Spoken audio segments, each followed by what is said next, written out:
ربنا ما خلقت هذا باطلا سبحانك فقنا عذاب النار ربنا إنك من تدخل النار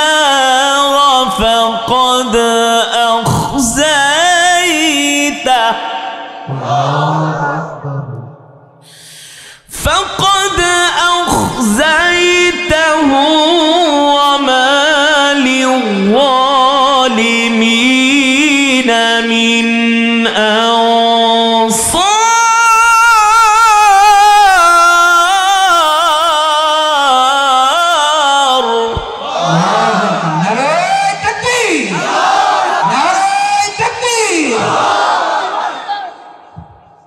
ربنا إننا سمعنا مناديا ينادي للإيمان أن آمنوا بربكم فآمنا ربنا فاغفر لنا ذنوبنا وكفر عنا سيئاتنا وتوفنا مع الأبرار.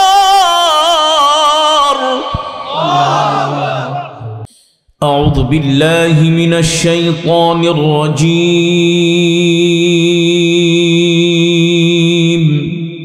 بسم الله الرحمن الرحيم. ولله ملك السماوات والأرض والله على كل شيء قدير.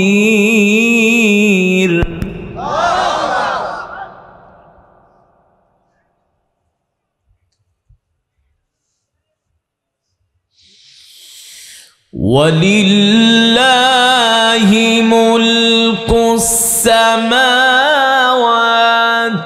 والأرض والله على كل شيء قدير.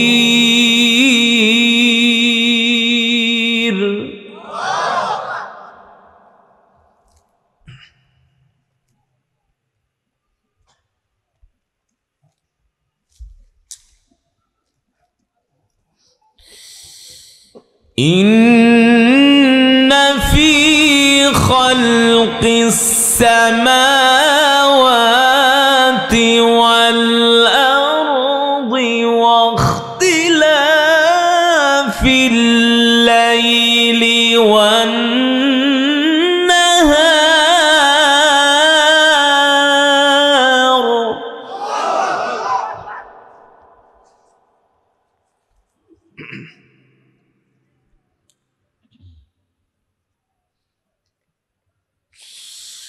واختلاف الليل والنهار لآيات لأولي الألباب الذين يذكرون الله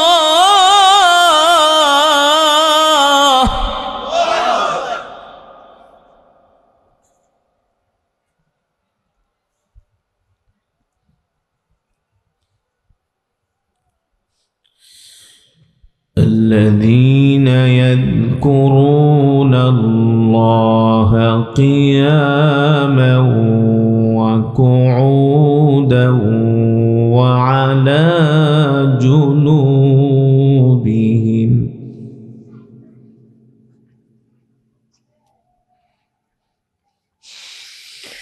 الذين يذكرون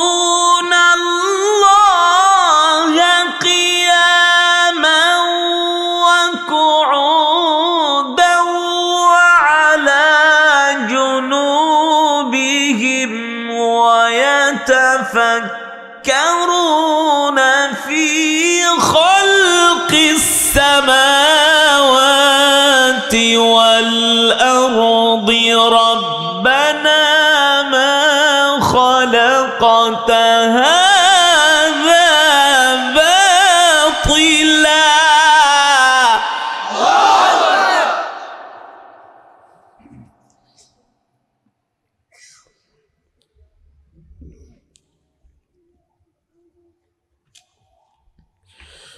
ربنا ما خلقت هذا باطلا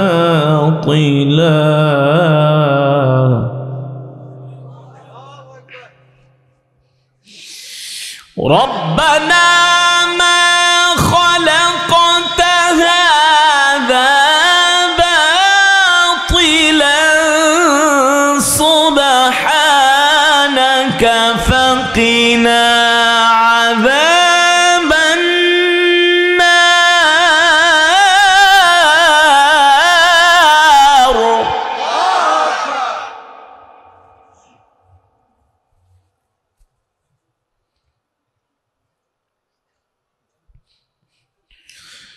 ربنا ما خلقت هذا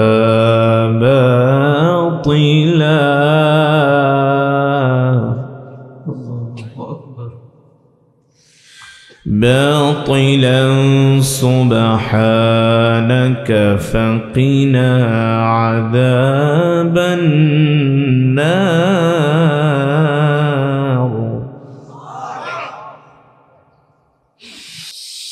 ربنا ما خلقت هذا باطلا سبحانك فقنا عذاب النار.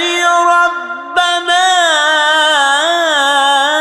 إنك من تدخل النار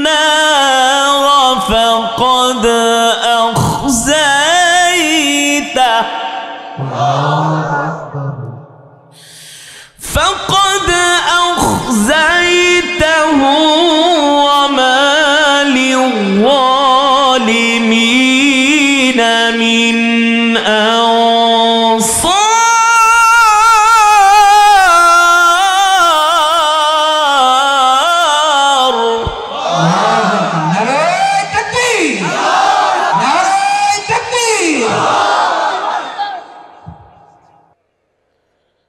ربنا ما خلقت هذا باطلا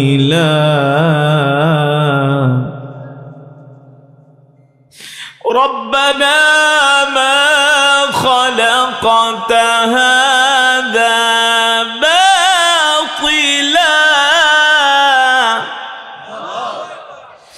ربنا ما خلقت هذا باطلا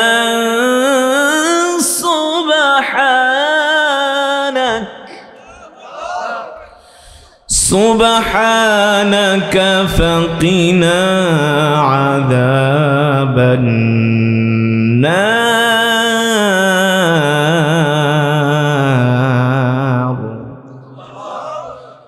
سبحانك فقنا عذاب النار.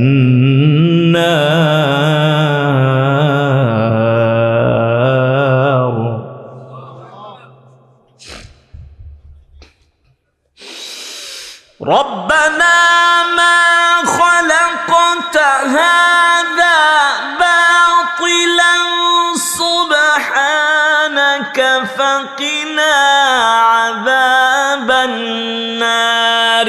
ربنا إنك من تدخل النار فقد أخزيته وما للظالمين من أنصار. فقد أخزيته وما للظالمين من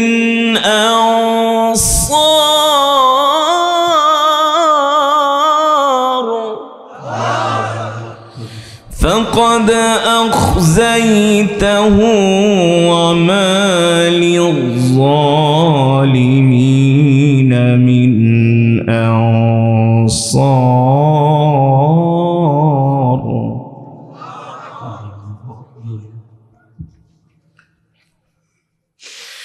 ربنا إننا سمعنا مناديا ينادي للإيمان أن آمنوا بربكم فآمنا ربنا فاغفر لنا ذنوبنا وكفر عنا سيئاتنا وتوفنا مع الأبرار وتوفنا مع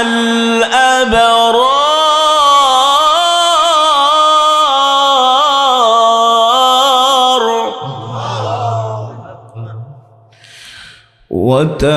وتوفنا مع الأبرار وتوفنا مع الأبرار ربنا إننا سمعنا مناديا ينادي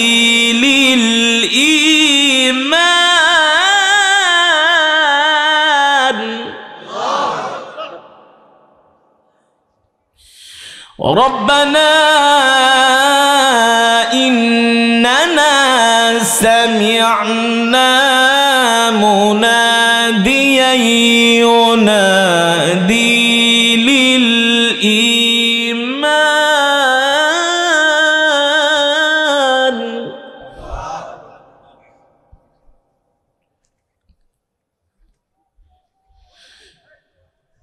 مناديا ينادي للإيمان أن آمنوا بربكم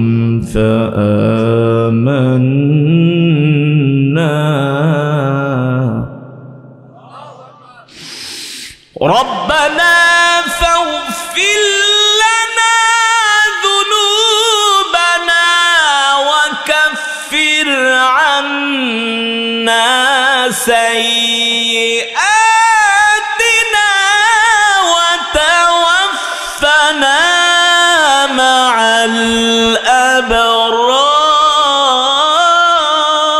الأبرار ربنا فاغفر لنا ذنوبنا ربنا فاغفر لنا ذنوبنا وكفر عنا سيئاتنا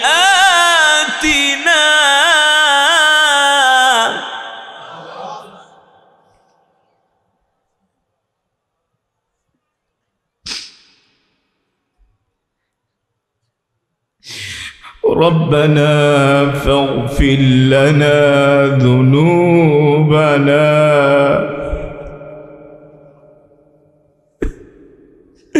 ربنا فاغفر لنا ذنوبنا وكفر عنا سيئاتنا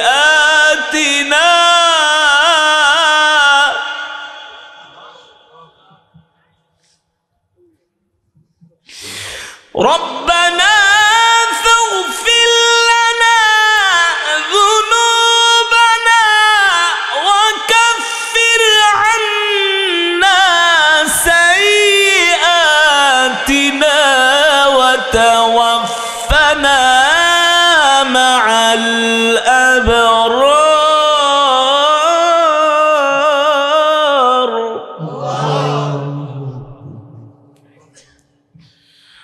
وتوفنا مع الأبرار وتوفنا مع الأبرار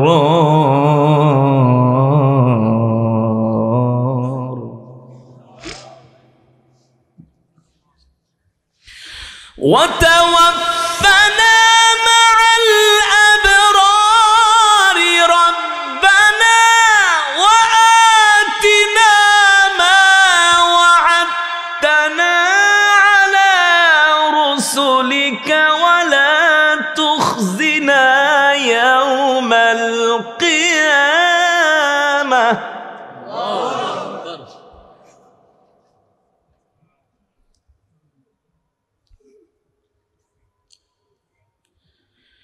إنك لا تخلف الميعاد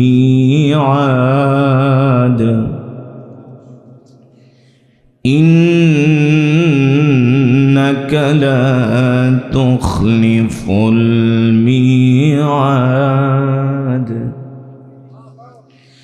إنك لا تخلف الميعاد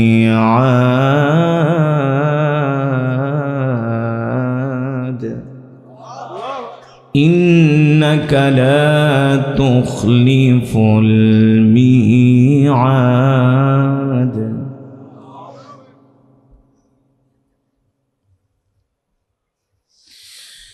الله أكبر ولله الحمد. بسم الله الرحمن الرحيم.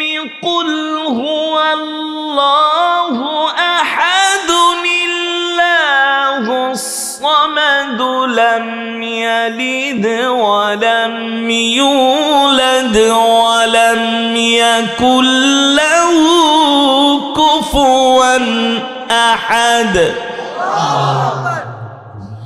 لم يلد ولم يولد ولم يكن له كفوا أحد. بسم الله الرحمن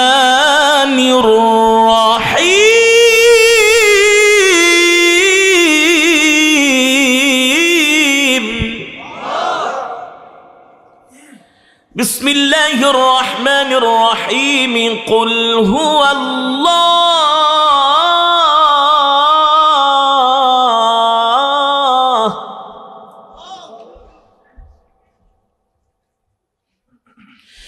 بسم الله الرحمن الرحيم. قل هو الله أحد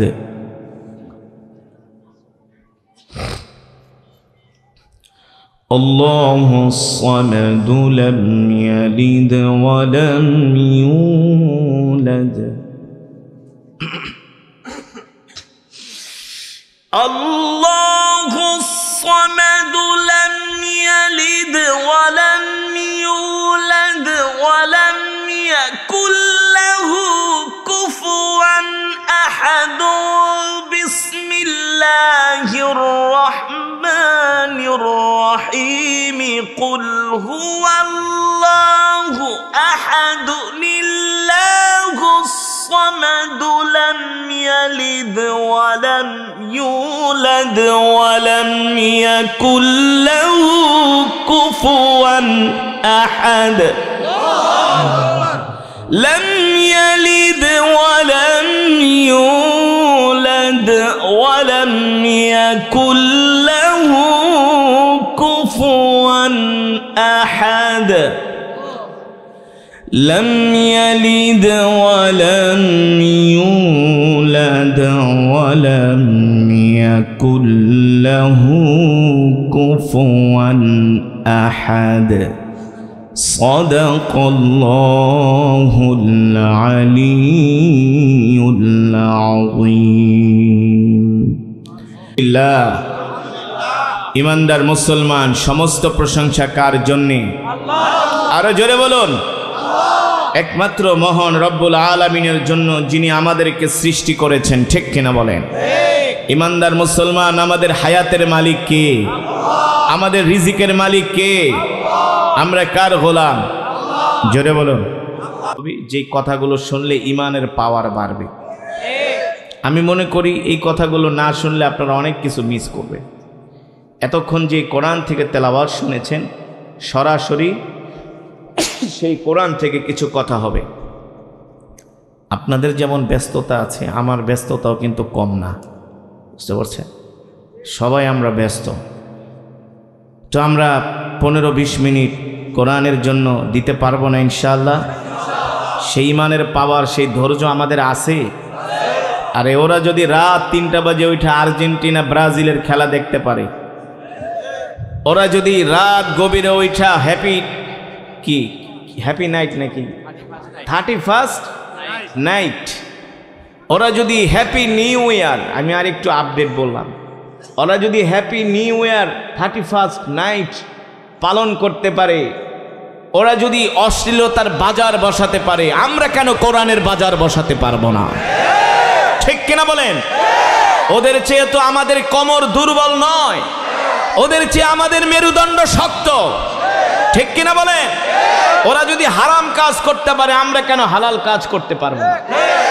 হ্যাঁ, অল্প সময় কোরআনের জন্য আমরা দিতে রাজি আছি। কে কে রাজি নাই হাত উঠাই। মাশাআল্লাহ, আপনারা অনেক সচেতন।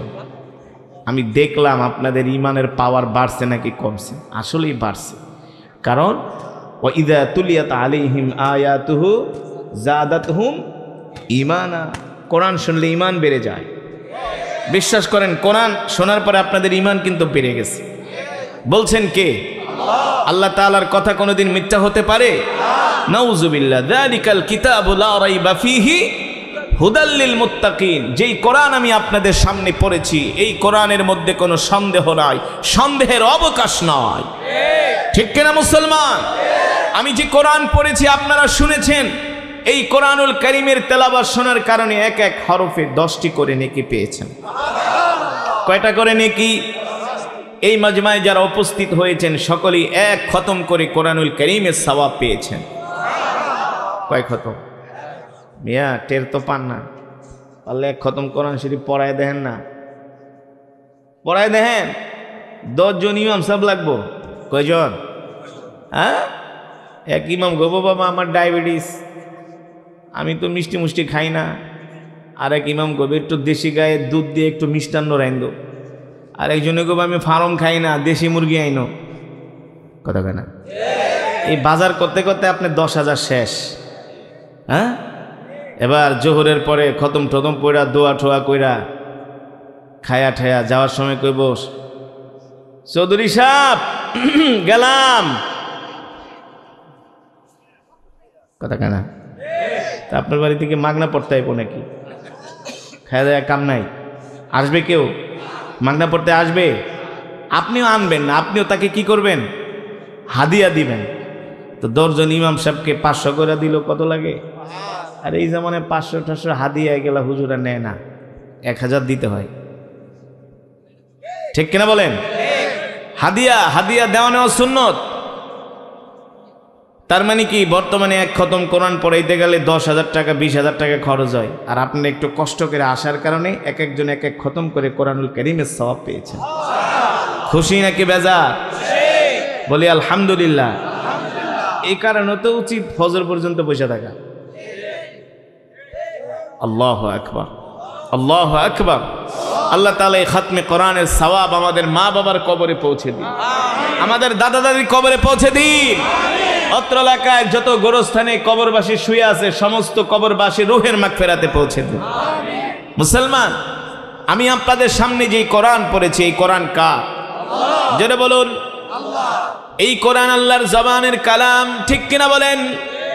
আল্লাহ তাআলা তার হাবিবের উপরে কোরআন নাজিল করেছেন আর বলেছেন, ওয়ানুনাজ্জিলু মিনাল কুরআন وننزل من القرآن ما هو شفاء ورحمة للمؤمنين ولا يزيد الظالمين إلا خسارا. سبحان الله.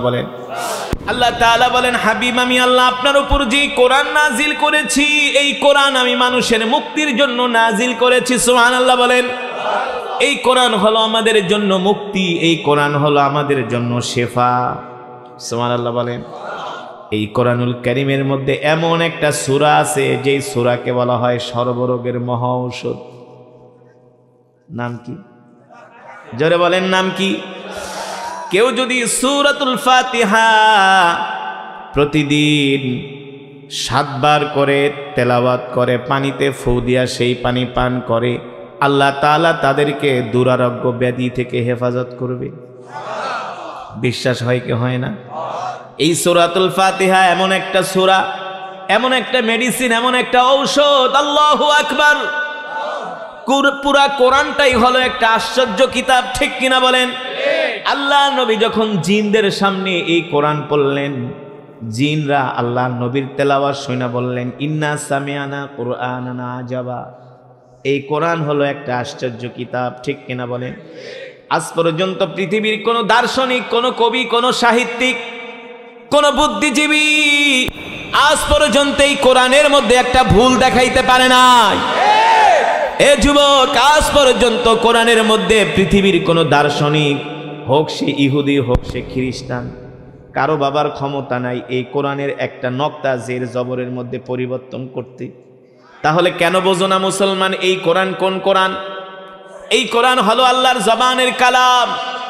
আল্লাহ তাআলা যতগুলো কিতাব নাজিল করেছেন সব কিতাবগুলো আল্লাহ নিজের হাতে লিখেছেন। তাওরাত আল্লাহ তাআলা নিজের হাতে লিখেছেন, জবুর আল্লাহ তাআলা নিজের হাত দিয়া লিখেছেন, ইনজিল আল্লাহ তাআলার কুদরতি হাত দ্বারা লিখেছেন। তাওরাত এমন একটা কিতাব যার মধ্যে 1000 সূরা। কয় হাজার? কয় হাজার? আর কোরআনুল কারীমের মধ্যে 114টা সূরা। অথচ তাওরাতের যেটা ছোট সূরা সেটার আয়াত সংখ্যা হলো 1000। কথা বুঝেন নাই? তাওরাতের যেটা ছোট সূরা ওটা আয়াত সংখ্যা 1000। যেমন কোরআনুল কারীমের ছোট সূরা হলো সূরাতুন ইন্না আ'তাইনাকাল কাউসার। বিসমিল্লাহির রহমানির রহিম। ইন্না আ'তাইনাকাল কাউসার ফাসাল্লি লিরাব্বিকা ওয়ানহার ইন্না শানিআকা হুয়াল আবতার। কয় আয়াত? একেবারে কোরআনের সর্বশেষ সূরা সূরাতুন নাস। বিসমিল্লাহির রহমানির রহিম। আমার সাথে সবাই পড়েন, কুল আউযু বিরাব্বিন নাস মালিকিন নাস ইলাহিন নাস মিন শাররিল ওয়াসওয়াসিল খান্নাস আল্লাযী ইউওয়াসওয়িসু ফি সুদুরিন নাস মিনাল জিন্নাতি ওয়ান নাস। কয় আয়াত? কয় আয়াত? সূরা কাউসার 3 আয়াত, সূরাতুন নাস 6 আয়াত। আর তাওরাত শরীফের যেটা একেবারে কনিষ্ঠ সূরা, ছোট সূরা, সেই সূরার আয়াত সংখ্যা হলো 1000। আর ওই তাওরাতের মধ্যে 1000 সূরা আছে। কয় হাজার? তাওরাত এত বড় কিতাব হওয়া সত্ত্বেও কিন্তু কোরআনের চাইতে তাওরাতের মর্যাদা বেশি না? কোরআনের মর্যাদা সবচেয়ে বেশি, ঠিক কিনা বলেন? আমার নবী, আপনার নবী, বিশ্ব নবী রাহমাতুল লিল আলামিনের এত মর্যাদা হওয়ার কারণ হলো আল্লাহ তাআলা বিশ্ব নবীর উপরে কোরআন নাজিল করেছেন, ঠিক কিনা বলেন? নবীদের মধ্যে তার সবচেয়ে বেশি মর্যাদার কারণ হলো আল্লাহ তাআলা বিশ্ব নবীর উপরে কোরআন নাজিল করেছেন। আর সব পয়গম্বরদের উম্মতদের মধ্য থেকে আমাদের সবচেয়ে বেশি মর্যাদা হওয়ার কারণ আমরাই সবার আগে জান্নাতে যাব। জোরে বলেন সুবহানাল্লাহ। আমাদের এত মর্যাদা হওয়ার কারণ হলো আল্লাহ তাআলা আমাদের নবীর উপরে নাজিল করেছেন কোরআন, আর সেই কোরআন আমরা পাওয়ার কারণে আমাদের মর্যাদাও বেড়ে গেছে। এই কোরআন এমন এক কিতাব, এই কোরআনকে যদি কেউ ভালোবাসে, কোরআন বলে আল কুরআন হুজ্জাতুল লাকা ওয়া আলাইকা। এ মানুষ, দুনিয়ার জমিনে যদি তুমি কোরআনকে ভালোবাসো, আমি কোরআন আল্লাহর আদালতে তোমার জন্য সুপারিশ করব, যাতে আল্লাহ তাআলা তোমাকে জান্নাত দিয়ে দেয়। সুবহানাল্লাহ বলেন। আর যদি তুমি আমাকে ভালো না বাসো, আমার বিরোধিতা করো, আমি কোরআন হাসরের ময়দানে আল্লাহর আদালতে তোমার বিরুদ্ধে মামলা দায়ের করব। ঠিক কিনা বলেন? তার মানে কোরআনকে ভালোবাসলে জান্নাত পাওয়া যায়, আর কোরআনকে ভালো না বাসলে জাহান্নামে যেতে হয়। ঠিক কিনা বলেন? আল্লাহ রসুলের হাদিস, তলাবুল ইলমি ফারিদাতুন আলা কুল্লি মুসলিম, কোরআনুল কারীম শিক্ষা করা প্রত্যেকটা মুসলমানের উপরে ফরজ, পুরুষ এবং নারী উভয়ের উপরে ফরজ। এবার মুসলমান, আপনি নিজেরটা নিজেই প্রশ্ন করেন, আপনি কি কোরআন পড়তে জানেন কি জানেন না? সমাজের কত পার্সেন্ট মানুষ কোরআন পড়তে পারে? আলেমরা সারা সমাজের 2% মানুষও সহি করে কোরআন পড়তে পারে না।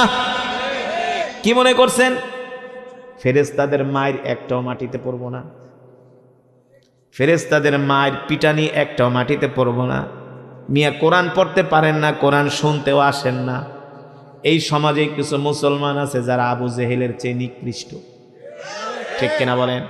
যারা নিজেরা কোরআন পড়তে পারে না, কোরআন শুনতেও আসে না। হ্যাঁ, আল্লাহর নবী যখন মক্কার জমিনে কোরআন পড়তেন, দিনের বেলা আবু জেহেলরাই কোরআনের বিরোধিতা করত।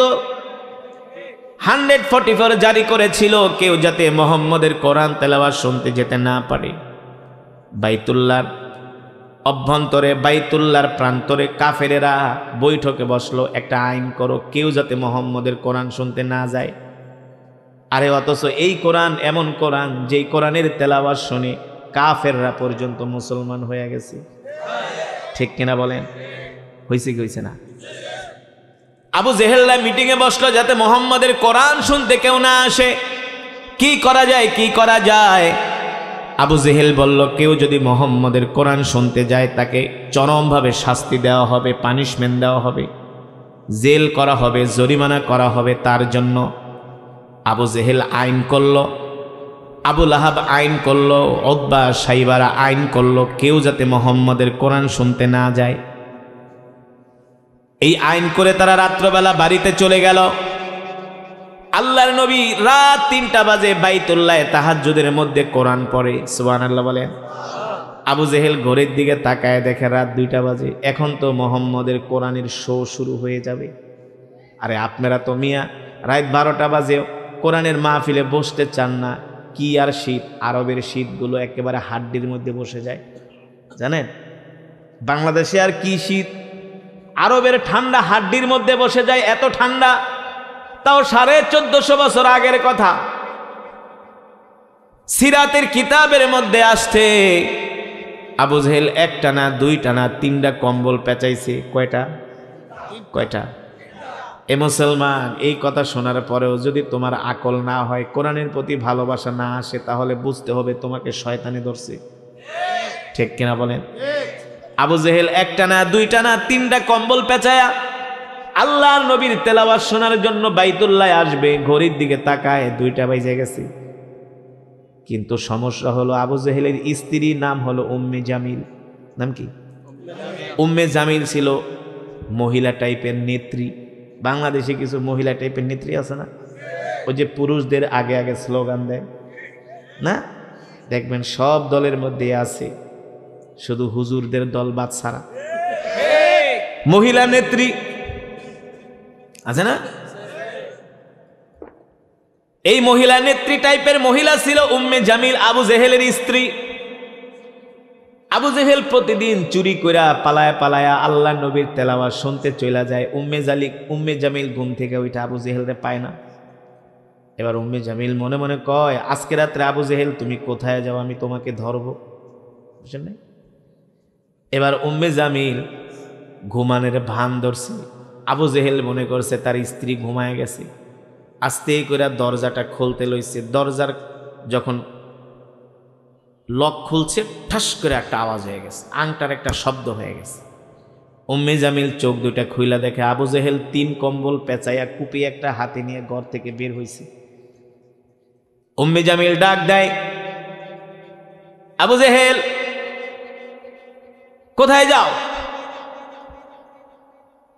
এত রাত্রবেলা, রাত 2টা বাজে, এত রাত্রে তো কুত্তাও ঘর থেকে বের হয় না ঠান্ডার মধ্যে। এত রাত্রে তুমি বের হচ্ছ কারণ কি? এ আবু জেহেল তুমি কোথায় যাও? আবু জেহেল তার স্ত্রীকে বলে, চুপ কর বেটি, জ্বালাজালি করিস না, ভালো কাজে যাইতেছি, আসলেই তো ভালো কাজে যায় না? আল্লাহ নবীর জবানে কোরআন শুনতে যাইতেছে, এর চাইতে আর ভালো কাজ হইতে পারে নাকি? বলে বেটি চুপ থাক, উসকুত ইয়া জাওজি, ইয়া জাওজিল গালি, প্রিয়তমা স্ত্রী ডিস্টার্ব করো না। ইফতাহিল বাব, দরজা খুলে দাও, আমাকে যেতে দাও। আবু জেহেলের স্ত্রী কম্বল টাইনা ধরছে, কেন না তোমার চরিত্র ভালো না, রাইতের বেলা কই যাও? কে সি সি সি, এভাবে বলে না, আমি ভালো কাজে যাচ্ছি। উম্মে জামিল বলে ভালো কাজ কোন কাজে যাও আমাকে বলতে হবে, যদি না বলো আজকে তোমাকে ঘর থেকে বের হতে দিব না। আবু জেহেল তো পড়ছে বিপদে, এইদিকে তো আল্লাহর নবী কোরআনুল কারীমের তেলাওয়াতের শো শেষ হয়ে যাবে, তাহাজ্জুদের সময় আর কতক্ষণই থাকে, বুঝুন নাই? আবু জেহেল পাগল পাড়া হয়ে গেছে, কিভাবে ঘর থেকে বের হওয়া যায়, আবু জেহেলের স্ত্রী ছাড়ে না। এক পর্যায়ে আবু জেহেল বলে তুমি আমাকে যেতে দাও, উম্মে জামিল বলে আমি যেতে দিব না। আবু জেহেল বলে আমি কোথায় যাই তোমাকে বলতে পারি, তুমি আর আমি ছাড়া এই কথা মক্কার কোনো মানুষকে বলবা না। যদি বলো প্রিয়তমা স্ত্রী, আগামীকাল সকালে মক্কার মানুষের মায়ের একটাও মাটিতে পড়ব না। তাইলে কিন্তু তোমার আবু জেহেলের নেতাগিরি থাকবে না, নেতৃত্ব থাকবে না। উম্মে জামিল বলে ঠিক আছে কোথায় যাও বলো আমাকে। আবু জেহেল বলে শোনো, আমরা আজকে বাইতুল্লাহর প্রাঙ্গণে বৈশা মিটিং করেছি, যাতে মোহাম্মদের কোরআন তেলাওয়াত কেউ শুনতে যেতে না পারে। যেহেতু আজকে প্রথম রাত, এই রাত্রবেলা কেউ যাবে না, এই সুযোগটা আমি হাতছাড়া করতে চাই না। এই সুযোগে আমি একা একা বৈশা বৈশা বাইতুল্লাহ যায় মোহাম্মদের তেলাওয়াত শুনব। জোরে বলেন সুবহানাল্লাহ। এই কোরআন হলো আল্লাহর জবানের কালাম, যেই কোরআনের তেলাওয়াত শুনলে পাথরের মতো হৃদয়টা মোমের মতো গলে যায়, ঠিক কিনা বলেন? এই যে কাতারে বিশ্বকাপ ফুটবল খেলা হলো, এই বিশ্বকাপ উদ্বোধনীতে সূরাতুর রহমানের তেলাওয়াত হয়েছিল। সেই তেলাওয়াত শুনে ফিফার ওয়েবসাইট, কাতারের ওয়েবসাইট, তারা লিখেছে ওই তেলাওয়াত শোনার পরে 800-র মতো অমুসলিম কালেমা পড়ে মুসলমান হয়েছে। মুসলমানদের সংস্কৃতি দেখে, ঐতিহ্য দেখে, মুসলমানের কোরআন দেখে, মুসলমানের সৌন্দর্য দেখে তারা কালেমা পড়ে মুসলমান হয়েছে। এটা 1450 বছর আগের কথা না, এখনো অনেক কাফেররা কালেমা পড়ে মুসলমান হচ্ছে, ঠিক কিনা বলেন? ঠিক না? ও মুসলমান, এই কোরআনের তেলাওয়াত শুনলে কত কাট্টা কাফেররা পর্যন্ত আল্লাহ রসুলের কাছে মাথা নত করেছে। খাত্তাবের ছেলে ওমর, যে ওমর ছিলেন কাট্টা কাফের, যিনি আল্লাহ রসুলের কল্লা কাটার জন্য আসছিলেন, কথা না না, আল্লাহ নবীর কল্লা কাটার জন্য আসছিলেন ওমর। এই কোরআনের তেলাওয়াত শুনে হযরত ওমর কালেমা পড়ে মুসলমান হয়েছে। আল্লাহু আকবার, জোরে বলেন আল্লাহু আকবার।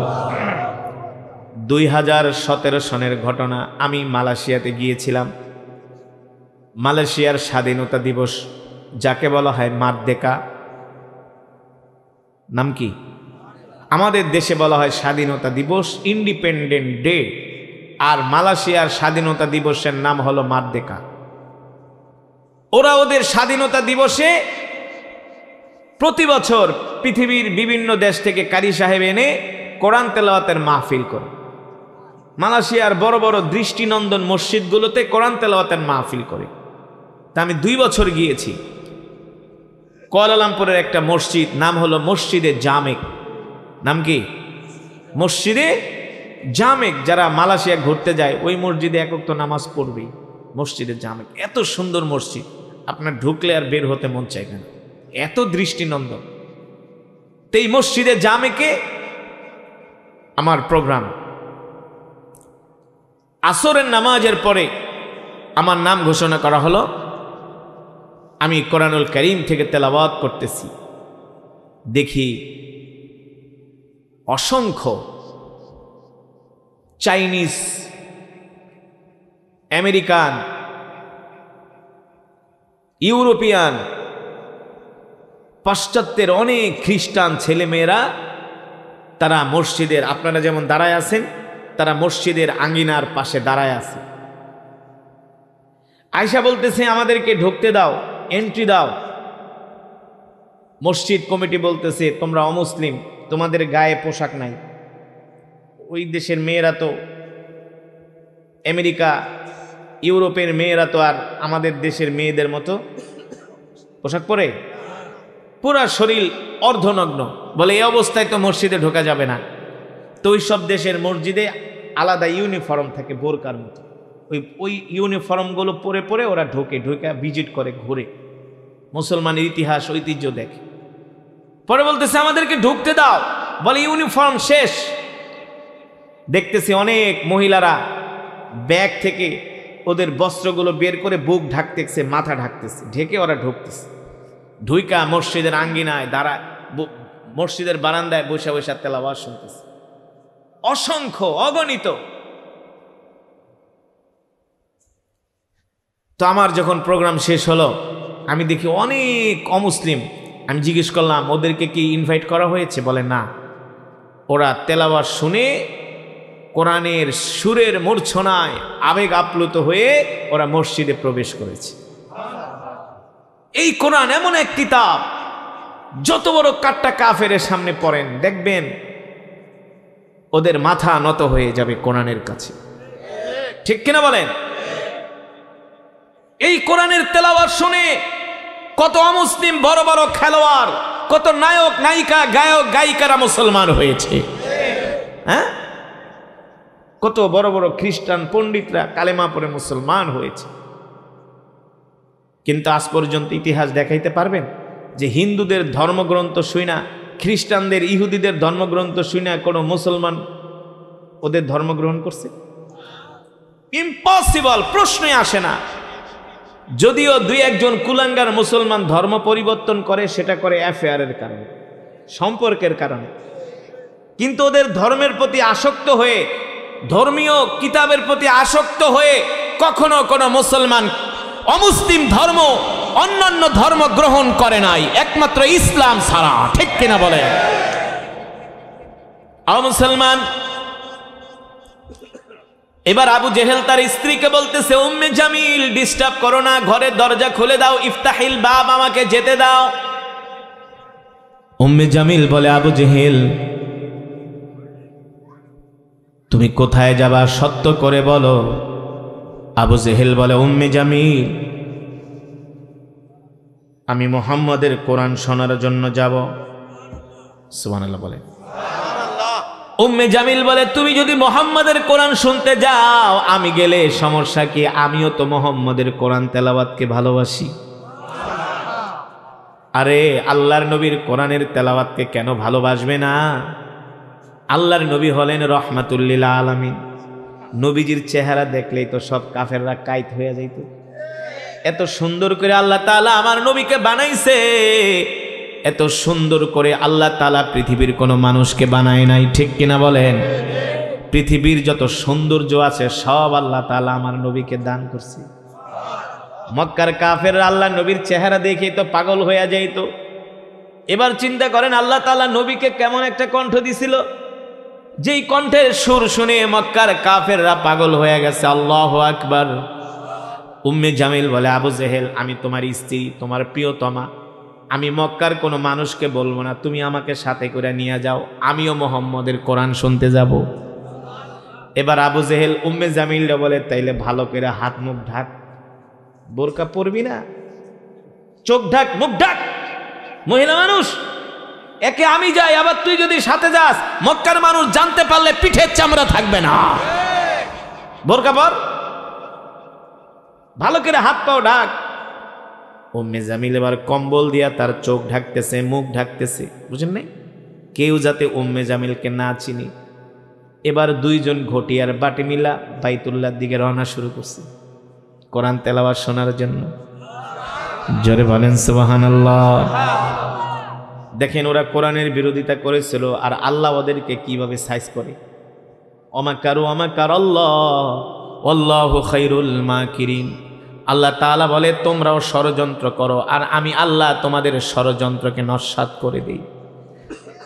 তোমরা কৌশল করো আর আমার আল্লাহর কৌশল হলো উত্তম কৌশল, ঠিক কিনা বলেন? এবার আবু জেহেল তার স্ত্রী দুইজনে মিলা বাইতুল্লাহর পাশে যায়, বাইতুল্লাহর দেয়ালের সাথে ট্যাগ দিয়া বৈশা বৈশা কোরআন শুনতেছি। কোরআন শুনতে শুনতে দুইজনে ঘুমায় গেছে। গভীর রাত, বুঝেন না, দুইজন ঘুমায় গেছে।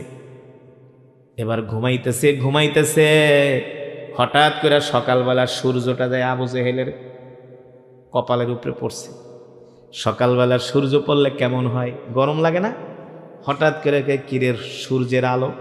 আবু জেহেল চোখ মিলার তাকায় দেখে, মনে করছে বাড়িতে ঘুমাইতেছে, আসলে তো বাইতুল্লাহর সাথে, বাইতুল্লাহর পাশে দেওয়ালের সাথে পিঠ লাগায় ঘুমাইতেছে।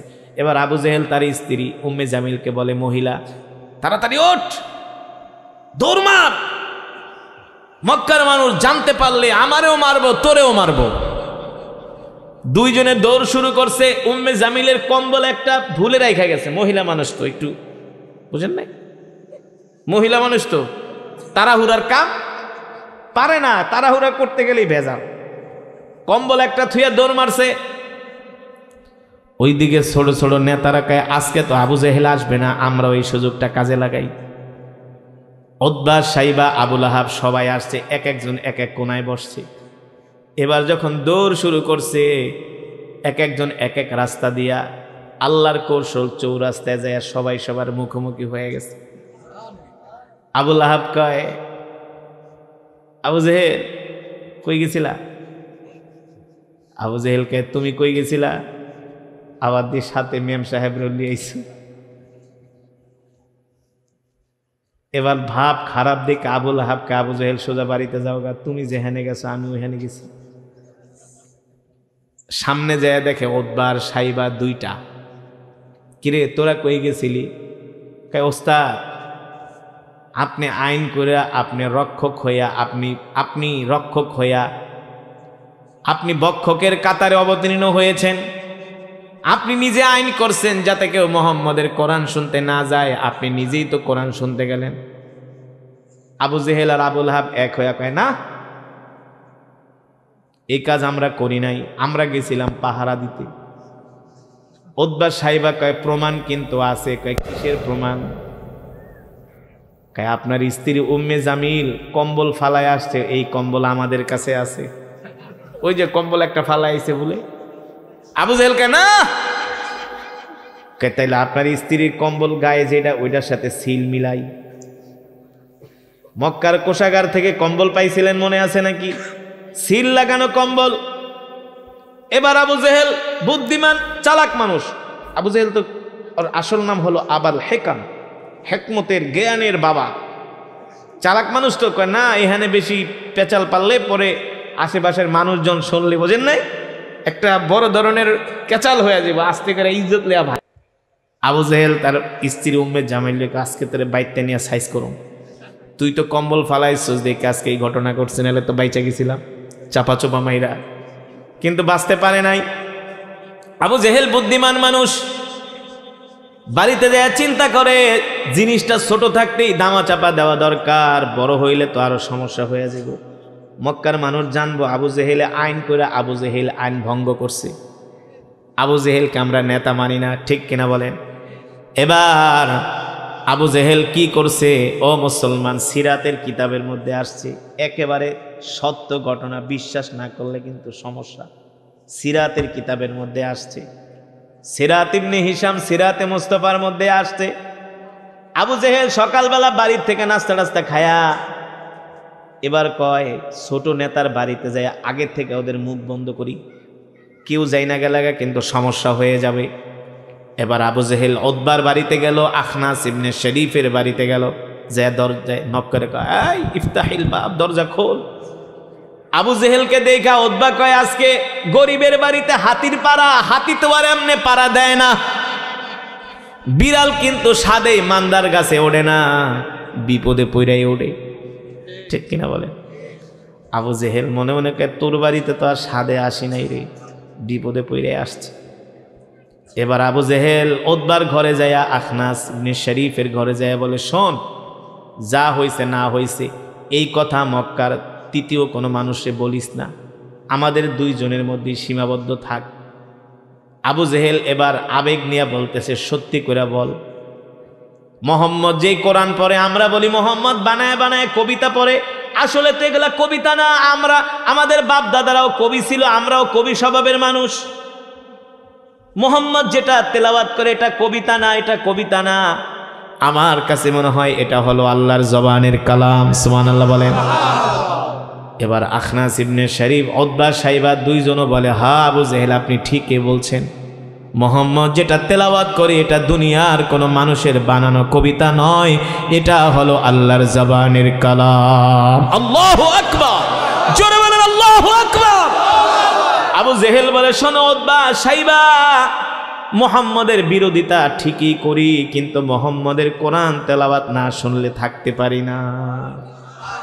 মুসলমান, এই কোরআন হলো সেই কোরআন যে কোরআনের কথা আল্লাহ কোরআনুল কারীমের মধ্যে বলছেন, ইন্না নাহনু নাযালনা যিকরা ওয়া ইন্না লাহু লাহাফিজুন। আল্লাহ তাআলা বলেন, নবী আমি আল্লাহ আপনার উপর যে কোরআন নাজিল করেছি এই কোরআন হেফাজত করার দায়িত্ব আমি আল্লাহ আমার নিজ কুদরতি হাতে গ্রহণ করেছি। আল্লাহ তাআলা এই কোরআনের হেফাজত করবে, শুধু কোরআনের হেফাজত করবে না, যারা কোরআনের পক্ষে থাকবে আল্লাহ তাআলা তাদেরকেও হেফাজত করবে। ঠিক কিনা বলে?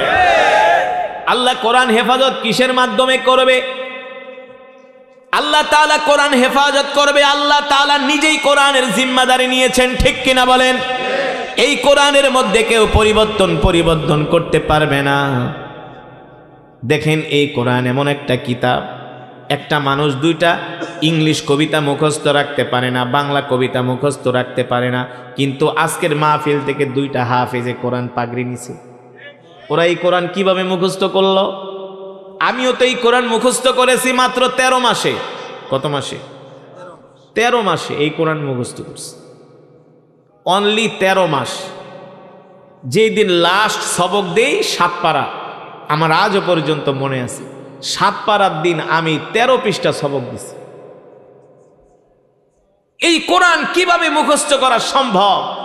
আল্লাহ নিজে বলছেন, ওয়ালাকাদ ইয়াসসারনাল কুরআনা লিযিকরি ফাহাল মিন মুদ্দাকির। আমি আল্লাহ কোরআনকে মানুষের জন্য সহজ করেছি, নাইলে এই কোরআন কখনো মুখস্থ করা সম্ভব হতো না। ঠিক কিনা বলেন?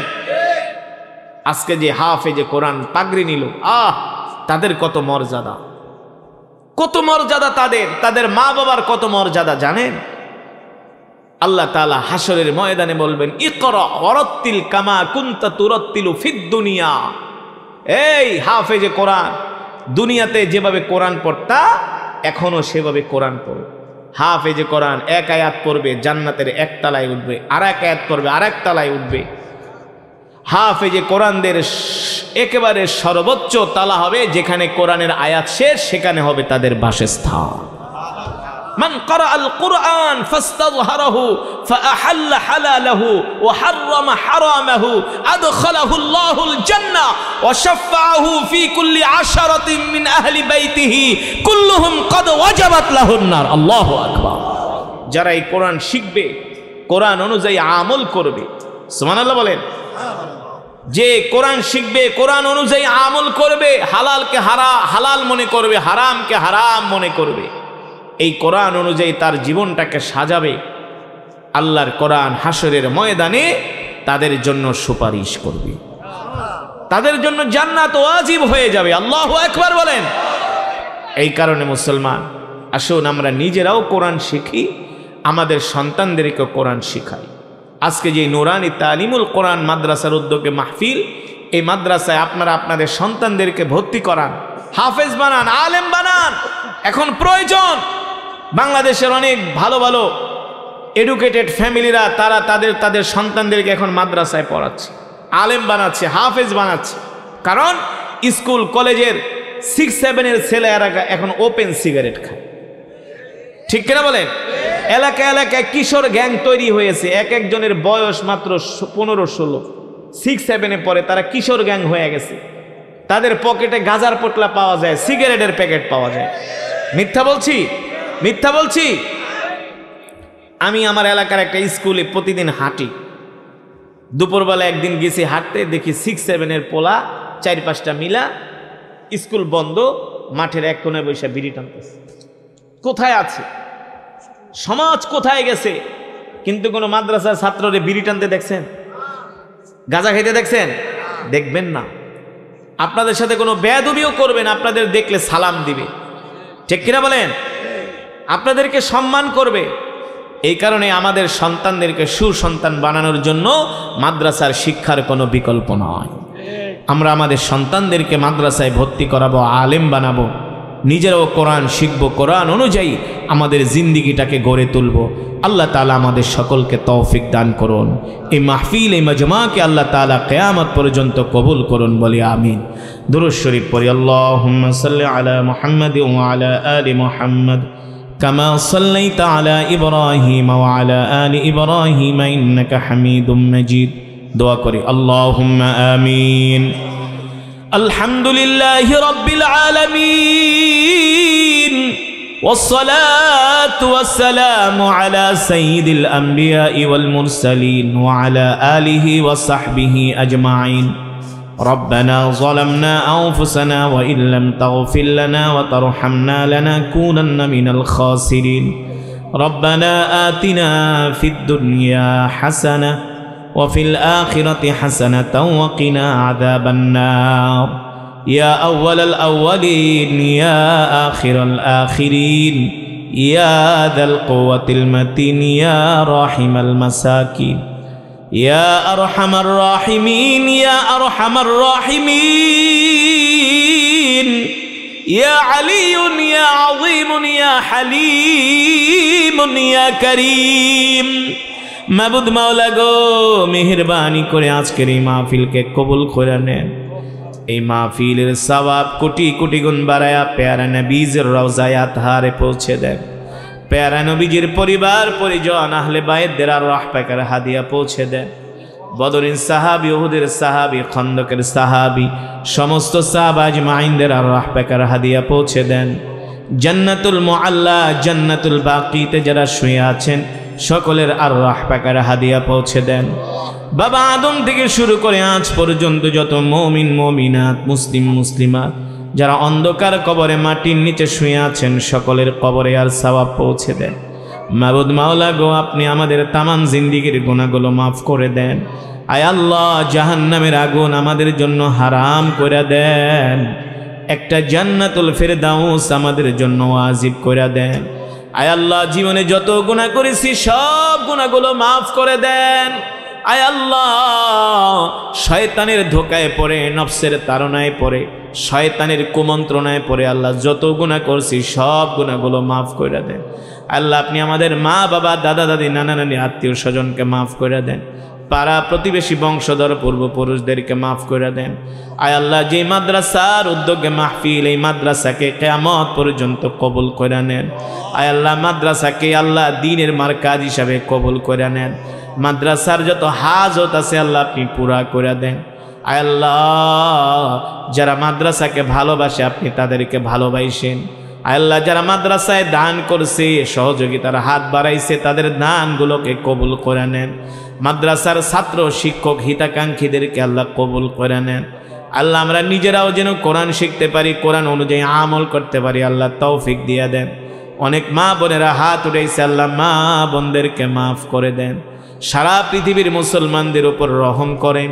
ফিলিস্তিনি মুসলমানদের উপর রহম করেন। আয় আল্লাহ, গাজ্জার মুসলমানদের উপর রহম করেন। আল্লাহ, আপনি আমাদের দেশের উপর রহমত নাজিল করে দেন। আয় আল্লাহ, যে যে উদ্দেশ্যে হাত উঠাইছে সকলের মনের নেক আশাগুলো পূর্ণ করে দেন। আয় আল্লাহ, আমরা যারা অসুস্থ আমাদেরকে সুস্থতা দান করে দেন। আয় আল্লাহ, পরিপূর্ণ শেফায়ে আজেলা কামিলা দায়মা নসিব করে দেন। সুস্থতার নিয়ামত আমাদেরকে দান করেন। আল্লাহুম্মা ইন্নী আসআলুকাল আফিয়া, আল্লাহুম্মা ইন্নী আসআলুকাল আফিয়া, আল্লাহুম্মা আফিনি ফি বাদানি, আল্লাহুম্মা আফিনি ফি সামঈ, আল্লাহুম্মা আফিনি ফি বসরি, লা ইলাহা ইল্লা আনত, হাসবুনাল্লাহু ওয়া নি'মাল ওয়াকিল, নি'মাল মাওলা ওয়া নি'মান নাসীর।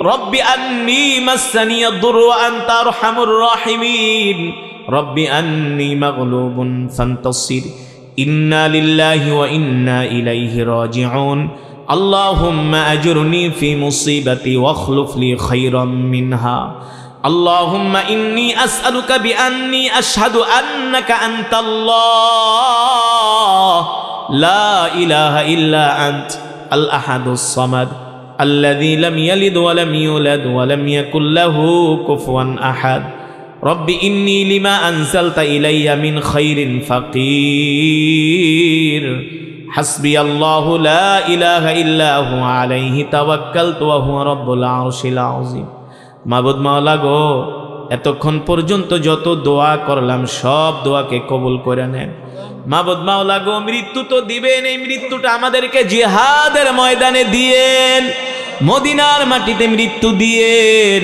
কোরআনুল কারীম তেলাওয়াত অবস্থায় মৃত্যু দিয়েন সেজদা অবস্থায় মৃত্যু দিয়েন শুক্রবারের জুমার দিনে মৃত্যু দিয়েন রোজা অবস্থায় মৃত্যু দিয়েন মৃত্যুর সময় কষ্ট দিয়েন না কষ্ট দিয়েন না আযাব দিয়েন না ওই কবরটা জান্নাতের বাগান বানায় দিয়ে ঈমানের সাথে মৃত্যু দিয়ে আসানের সাথে মৃত্যু দিয়ে শয়তানের ধোঁকায় পড়ে অনেক গুনাহ করছি আল্লাহ শয়তানের কুমন্ত্রণায় পড়ে অনেক নাফরমানি করেছি আল্লাহ আল্লাহ আমাদেরকে ক্ষমা করে দেন আল্লাহ আমাদেরকে মাফ করে দেন আল্লাহ সকল মুসলমানকে মাফ করে দেন সকল মুমিনাতকে মাফ করে দেন আল্লাহ মা বোনদেরকে মাফ করে দেন সুবহান রাব্বিকা রাব্বিল ইজ্জাতি আম্মা ইয়াসিফুন ওয়া সালামুন আলাল মুরসালিন ওয়ালহামদুলিল্লাহি রাব্বিল আলামিন আল্লাহুম্মা সাল্লি আলা মুহাম্মাদ ওয়া আলা আলি মুহাম্মাদ